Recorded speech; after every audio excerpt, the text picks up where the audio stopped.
গত 17 তারিখ বালুরঘাট পৌরসভার চেয়ারম্যানের দায়িত্ব গ্রহণের পর থেকে শহরের উন্নয়নে সক্রিয় হলেন নবনিযুক্ত চেয়ারম্যান সুরজিৎ সাহা।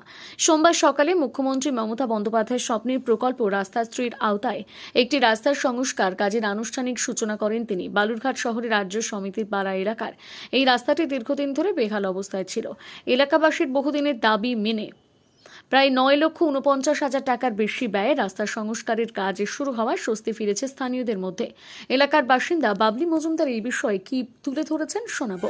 আজকে বালুরঘাট পৌরসভার 10 নম্বর ওয়ার্ড, এই ওয়ার্ডে পথশ্রী প্রকল্পের ফার্স্ট ওয়ার্ক অর্ডার দেওয়া হয়েছিল, সেই কাজের শুভ উদ্বোধন করা হলো।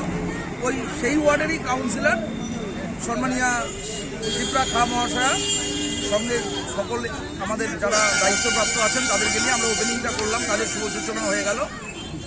এটা মমতা বন্দ্যোপাধ্যায়ের স্বপ্নের প্রকল্প পথশ্রী, সেই প্রকল্পের প্রথম বালুরঘাট শহরে আজকে কাজ শুরু হয়। কত টাকার কাজ হচ্ছে এটা 9,45,955 টাকার ওয়ার্ক অর্ডার দেওয়া হয়েছে, সেই কাজটা শুরু হয়। ধন্যবাদ। হ্যাঁ, আমাদের তো খুবই ভালো লাগছে, কারণ এটা আমাদের দীর্ঘদিনের দাবি ছিল। আমাদের এই পথটা সবাই আমরা ব্যবহার করি, আর এটা আমাদের কাউন্সিলরের কাছেও অনেকবার বলা হয়েছিল, যার জন্য আজ যে নতুন চেয়ারম্যানের উদ্যোগে এই পথটা প্রথম একটা পদক্ষেপ আমাদের, মানে আমরা খুবই আনন্দিত, মানে খুবই একটা সবারই একটা উল্লাস যে এই কাজটা আমাদের প্রথম চেয়ারম্যানের উদ্যোগে এটা আজকে নতুন একটা স্টার্ট হলো, মানে আমরা সকলেই খুশি।